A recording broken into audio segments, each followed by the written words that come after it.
Hello viewers, welcome to our channel. నేను మీ చరణ్ పరిమే. కోల్కతా అత్యాచార కేసులో ఈరోజు సుప్రీంకోర్టులో వాదనలు జరిగాయి. సిబిఐ తరపు నుంచి సిబిఐ లాయర్లు ఆ వాదనలు వినిపించారు. దిమ్మ తిరిగిపోయే షాకింగ్ విషయాలు అయితే సిబిఐ లాయర్లు చెప్పడం జరిగింది. అలాగే సిబిఐ నిందితుడు సంజయ్ రాయ్కి ఏదైతే లై డిటెక్టర్ టెస్ట్ చేయాలనుకున్నారు కదా, సో ఈ టెస్ట్ కూడా పూర్తయింది. సో అందులో కూడా భయంకరమైన నిజాలు అయితే బయటపెట్టడం జరిగింది. ఇప్పటిదాకా ఈ కేసుకు సంబంధించి మనం కొన్ని విషయాలు మాట్లాడుతూ వచ్చాం. అందులో ముఖ్యంగా ఒక డౌట్ అయితే అందరూ ప్రశ్నిస్తూనే ఉన్నారు. సో మీడియా కావచ్చు, ప్రజలు కావచ్చు, డాక్టర్లు కావచ్చు, అందరూ కూడా ఆ డౌట్ ఏంటంటే ఇందులో ప్రభుత్వం పాత్ర ఉంది అని చెప్పేసి. ప్రభుత్వము అలాగే హాస్పిటల్ యాజమాన్యము వీళ్ళు తమ తప్పుల్ని కప్పిపుంచుకోవడం కోసమే ఇంత డ్రామా ఆడారు. నిజానికి ఆ తప్పులను చాలా వరకు కప్పిపుచ్చుకొని కేవలం ఒకే వ్యక్తిని నిందితుడిగా చూపిస్తున్నారు అని చెప్పేసి అనేక విధాలుగా డాక్టర్లు మిగతా వాళ్ళందరూ కూడా దుమ్మెత్తిపోశారు. అయితే దీంట్లో ఆధారాలు ఏంటి అంటే ఏ ఆధారాలను చూసి మాట్లాడుతున్నారనే దానికైతే క్లారిటీ అయితే లేదు. కానీ ఈ సిబిఐ ఎప్పుడైతే ఎంట్రీ ఇచ్చిందో ఇక ఆధారాలని వెలికి తీసే పనిలో పడిందనమాట. ఒక్కొక్క ఆధారాన్ని వెలికి తీశారు. వాళ్ళ ఎంక్వైరీ కూడా పూర్తయినట్టే. ఎందుకంటే ఈరోజు జరిగిన వాదనల్లో సిబిఐ వినిపించిన విషయాలు చూస్తే షాక్ అయిపోతాం. దాని మీద సుప్రీంకోర్టు కూడా దిమ్మ తిరిగిపోయి అసలు సుప్రీంకోర్టు కూడా కొన్ని వ్యాఖ్యలు అయితే చేసింది. అందులో మెయిన్ ఏంటంటే క్రైమ్ సీన్ని మొత్తం మార్చేశారు అని చెప్పి. క్రైమ్ సీన్ అంటే జరిగినట్టుగా కాకుండా ఆ సీన్ మొత్తాన్ని మార్చేశారనమాట. అంటే అక్కడ ఉన్న ఏవైతే ఎవిడెన్సెస్ ఉంటాయో వాటన్నిటిని తారుమారు చేసేశారు. అంటే ఈ పద్ధతిలో జరగలేదు అని చెప్పి చూపించే ప్రయత్నం చేశారనమాట.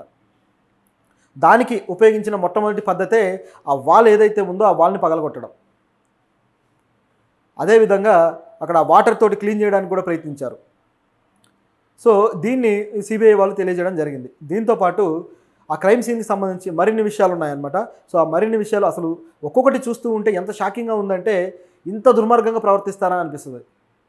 ఆ డెడ్ బాడీకి సంబంధించి డెడ్ బాడీని ఆ తల్లిదండ్రులకి దాదాపు 3.5-4 గంటలు వెయిట్ చేసిన తర్వాత అప్పగించారు కదా. ఆ తర్వాత అప్పటికి కూడా ఎఫ్ఐఆర్ అయితే నమోదు చేయలేదు. ఎంక్వైరీ జరుగుతూ ఉండగా ఈ డెడ్ బాడీని తగలబెట్టారు. డెడ్ బాడీని అంటే దహన సంస్కారాలు పూర్తి చేసిన తరువాత వీళ్ళు ఎఫ్ఐఆర్ నమోదు చేశారు పోలీసులు. ఇంతకంటే దుర్మార్గం ఉంటుందా? నిజానికి ఏ కేసులో అయినా ఏం చేస్తారు, ఎఫ్ఐఆర్ నమోదు చేసిన తర్వాత దర్యాప్తు చేస్తారు. ముందు దర్యాప్తు చేసిన తర్వాత ఎఫ్ఐఆర్ కాదు కదా. సో ఎఫ్ఐఆర్ నమోదు చేసి దర్యాప్తు చేసి ఆ దర్యాప్తులో అది నిజమా కాదా, నిందితులు ఎవరు అనేది వాళ్ళని అరెస్ట్ చేయడము ఇదంతా చేస్తారు. తర్వాత 24 అవర్స్లో కోర్టులో సబ్మిట్ చేయడం ఇదంతా జరుగుతుంది. అంటే కేసు అలా ఉండగానే ఆ ఎంక్వైరీ జరుగుతూ ఉండగానే ఈ డెడ్ బాడీ మీద ఆ గాయాలు ఉన్నాయి, అలాగే శరీరం అంతా ఛిద్రమైపోయింది, ఇదంతా కనిపిస్తూ ఉండగానే ఆ బాడీని దహన సంస్కారాలు పూర్తిగా చేసేసి వీళ్ళు ఎఫ్ఐఆర్ చేశారంటే దహన సంస్కారాలు అయిపోయినాక ఏం మిగులుతుంది? బూడిద మిగులుతుంది. సో వీళ్ళు ఎంక్వైరీ దర్యాప్తు దేని మీద చేయబోతున్నారు? ఆ బూడిదని తీసుకొని బూడిదని ఎవిడెన్స్గా చూపించి చేయబోతున్నారా? అందులో ఏం ఆధారాలు దొరుకుతాయని ఇది బిగ్గెస్ట్ క్వశ్చన్. అసలు ఆ బాడీని ఉంచాలి కదా, ఎందుకు దహన సంస్కారాలు అంత త్వరగా చేయాల్సి వచ్చింది? ఒకవేళ అలా చేయాల్సిన అవసరం ఉంటే ఎఫ్ఐఆర్ ముందే చేసి ఉండాలి కదా. సో ఇది ఇక్కడ ఉన్న బిగ్ క్వశ్చన్. సుప్రీంకోర్టు దీని విషయంలో అయితే చాలా ఆగ్రహం వ్యక్తం చేసింది, ఇట్లా ఎలా చేస్తారు మీరు అని. సో దీని తర్వాత వచ్చేసి ఇంకా మరిన్ని విషయాలు ఉన్నాయి. క్రైమ్ సీన్ని దాదాపు 18 గంటల తర్వాత సీల్ చేశారట. ఆ సంఘటన జరిగిన హాల్ ఏదైతే ఉందో దాన్ని 18 గంటల తర్వాత, అంటే ఈ 18 గంటల్లో ఎవరైనా అక్కడికి వెళ్ళొచ్చు, ఎవరైనా అక్కడ ఎవిడెన్సెస్ క్లియర్ చేసేయచ్చు, ఎవరైనా అక్కడ సీన్ మొత్తాన్ని మార్చేయచ్చు, ఏదైనా జరగచ్చు. అంటే పోలీసులు 18 గంటల పాటు ఎందుకు వెయిట్ చేశారు? అసలు టైం పీరియడ్ చూసుకున్నా సరే తెల్లవారుజామున జరిగింది. పొద్దున పోలీసులు వచ్చారు, 8:30కు డెడ్ బాడీని ఇచ్చారు. అంటే 8:30 లోపే వీళ్ళు ఆల్రెడీ కలెక్ట్ చేసుకొని 3 గంటలు వెయిట్ చేయించారంటే దాదాపు తెల్లవారుజామున 5-6 గంటలకో వీళ్ళు కలెక్ట్ చేసుకొని ఉన్నారు. అప్పుడు సీజ్ చేయకుండా దాదాపు 18 గంటలు, అంటే ఎఫ్ఐఆర్ నమోదు చేసిన తర్వాత అర్ధరాత్రి ఎప్పుడో వీళ్ళు క్రైమ్ సీన్ని సీజ్ చేయడం జరిగింది. ఎందుకు దాన్ని అలా వదిలేశారు అనేది ఇక్కడ వచ్చిన క్వశ్చన్. అదేవిధంగా ఈ హాస్పిటల్ యాజమాన్యం ఎందుకని తానే సూసైడ్ చేసుకుంది అన్నట్టుగా చెప్పారు అనేదానికి కూడా సిబిఐ వాళ్ళు ఎంక్వైరీ చేసిన దాంట్లో ఏం విషయం ఉందంటే, ఈవిడ ఆల్రెడీ 2 కాళ్ళు కూడా చాలా డ్యామేజ్ అయిపోయి ఉన్నాయి. సో ఇంత దుర్మార్గం కనపడుతుంటే వీళ్ళు ఆ విధంగా చెప్పారు కాబట్టి యాజమాన్యం పాత్ర ఉంది అనేది సిబిఐ పక్కాగా ఎవిడెన్స్ తోటి చెబుతుందన్నమాట. దీంతోపాటు ఇది ఇన్వెస్టిగేట్ చేస్తున్న ఎవరైతే ఎస్ఐ ఉన్నారో ఆయన పాత్ర కూడా ఉంది. ఎందుకంటే దీన్ని ఇంత టైం పీరియడ్ లేట్ చేసిన వ్యక్తి ఆయనే. సో ఎవరి ఆదేశాల మేరకు ఆ విధంగా లేట్ చేశాడు అనే క్వశ్చన్ అయితే సిబిఐ మెన్షన్ చేసింది. చూస్తూ ఉంటే ఇది చాలా పెద్ద స్థాయికే వెళ్తున్నట్టుంది. మనం ఏవైతే డౌట్లు పెట్టుకున్నామో దీంట్లో సీఎం ఉండొచ్చు, అలాగే ప్రిన్సిపల్ పాత్ర ఉండొచ్చు, అదేవిధంగా ఆవిడ మేనల్లుడు ఎవరైతే ఉన్నారో వీళ్ళ పాత్ర ఉండొచ్చు.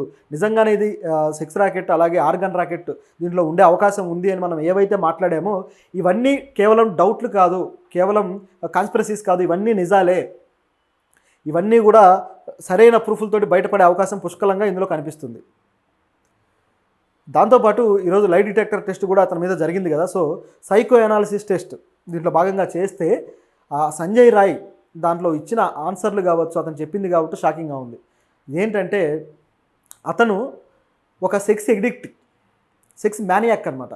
సో అతను అంత విపరీతంగా దానికి ఎడిక్ట్ అవ్వటం వల్ల అతను ఆ రోజు కూడా ఆల్రెడీ ఆ సోనాగచ్చి అనే ఏరియాకి, రెడ్ లైట్ ఏరియాకి వెళ్ళి అక్కడ ఇద్దరితోటి అతను గడిపి ఆ తర్వాత వచ్చి మళ్ళీ ఈవిడ మీద అఘాయిత్యం చేశాడు. సో అంత దుర్మార్గమైన ఎడిక్ట్గా ఉన్నాడు అతను. సో ఈ విషయాన్ని అతనే టెస్టులో అతనే చెప్పుకోవడం జరిగింది. సో దాంతోపాటు అతను అంటే ఇలాంటి ప్రయత్నాలు గతంలో కూడా కొన్ని చేశాడట. ముఖ్యంగా చెప్పాలంటే అతని ఆయన భార్య మీదనే ఆయన దాడి చేసి ఆమెను దాదాపు చంపినంత పని చేశాడట. సో ఆవిడని చంపడానికి ప్రయత్నిస్తే ఎలాగో ఆవిడ బతికి బట్టగట్టి చివరికి తల్లింటికి వెళ్ళాక అతని మీద కేసు కూడా పెట్టారు వీళ్ళు. కేవలం దూరంగా ఉండటమే కాదు, వాళ్ళు కేసు కూడా పెట్టారట. సో ఆ కేసు ఆల్రెడీ అతని మీద పోలీస్ స్టేషన్లో ఉంది. అలా ఉన్నా సరే అతను పోలీసులకు ఒక ఇన్ఫార్మర్ లాగా పనిచేస్తూ వస్తున్నాడు.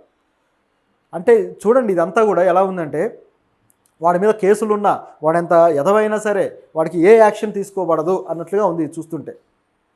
ఈ సోనాగచ్చి అనే ఏరియాలో మరొక మహిళ కూడా ఈరోజు కొంత వీడియోలో మాట్లాడుతూ ఆవిడ ఏమన్నారంటే, అసలు ఇలాంటి దుర్మార్గులందరినీ ఏదో ఒకటి పోలీసులు గట్టిగా శిక్షించాలి, అసలు మీరు ఎందుకు పరువుగా బతికే మహిళల దగ్గరికి వెళ్తున్నారు అని చెప్పేసి, మీకు అంతా ఆపుకోలేకపోతే మా దగ్గరికి రావచ్చు కదా, అదేదో మమ్మల్ని ఉద్ధరించినట్టు ఉంటుంది కనీసం, ఎందుకు ఇలా పరువుగా బతికే మహిళల మీదకి వెళ్ళి వాళ్ళ మీద అఘాయిత్యాలు చేసి వాళ్ళ ఉసురు ఎందుకు పోసుకుంటున్నారు అని చెప్పేసి ఆవిడ కూడా మాట్లాడడం జరిగింది. సో ఆవిడ కూడా అంటే ఆవేదన పడుతుంది అంటే, ఒక సెక్స్ వర్కర్ ఆవిడ ఆ సోనాగచ్చి అనే ఏరియాలో. సో ఆమె కూడా అంత ఆవేదన పడుతుంది అంటే ఇక ఆలోచించండి.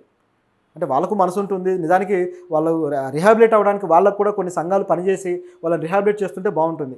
ఆవిడ చెప్పి మరొక విషయం చూస్తే చాలా పాపం అనిపిస్తుంది అనమాట. ఎందుకంటే 50 రూపాయలకి 20 రూపాయలకు కూడా అక్కడ అమ్మాయిలు అందుబాటులో ఉన్నారు అని చెప్తుంది ఆవిడ. సో అంటే శరీరాన్ని ఒక వ్యక్తికి అమ్ముకోవడం, ఒక దుర్మార్గమైన పరిస్థితులకు వాళ్ళు నెట్టేసుకుంటూ బలవంతంగా వాళ్ళు ఇలా జీవించాల్సి వస్తుంది. అంటే చిల్లర డబ్బుల కోసం ఒక పూట టిఫిన్ కూడా రాదు ఈ డబ్బులకి. సో అంత దారుణమైన పరిస్థితుల్లో వీళ్ళు బతుకుతున్నారంటే నిజానికి వాళ్ళు ఈ విధంగా అన్యాయం అవ్వడానికి కారణమైన వాళ్ళు ఎవరో కానీ వీళ్ళ అన్యాయానికి మాత్రం ఒక సొల్యూషన్ కావాలి. నిజానికి ప్రభుత్వం వీళ్ళని పట్టించుకోవాలి. వీళ్ళు ఎవరో వచ్చి ఉద్ధరించేది ఏమి ఉండదులేండి. నిజానికి వీళ్ళకు మానసిక రుగ్మత ఈ రేపులు చేసే వాళ్ళందరికీ కూడా. వాళ్ళకి ఇలాంటి సొల్యూషన్ చూపిస్తే వాళ్ళు ఇంకా వీళ్ళ దారి బట్టి వీళ్ళ జీవితాలు కూడా నాశనం చేస్తారు. వాళ్ళు మనుషులే, వాళ్ళకి ప్రాథమిక హక్కులనే ఉంటాయి. ఇక్కడ జరగాల్సింది ఏంటంటే వాళ్ళ పెంపకంలో సరైన మార్పు జరగాలి. అది జరగకుండా ఇది ఈ విధంగా పరిణమిస్తుంది అనమాట. ఇంకా దీంట్లో ఈ లై డిటెక్టర్ టెస్ట్ ఉంది, అలాగే ఇంకా దీంట్లో చేయాల్సినవి ఇంకా చాలా ఉన్నాయి. అలాగే ఈ పాలిగ్రాఫ్ టెస్ట్ కూడా ప్రిన్సిపాల్ మీద జరుగుతుంది. సో ఇవన్నీ వచ్చిన తర్వాత మళ్ళీ దీని మీద మనం మాట్లాడదాం.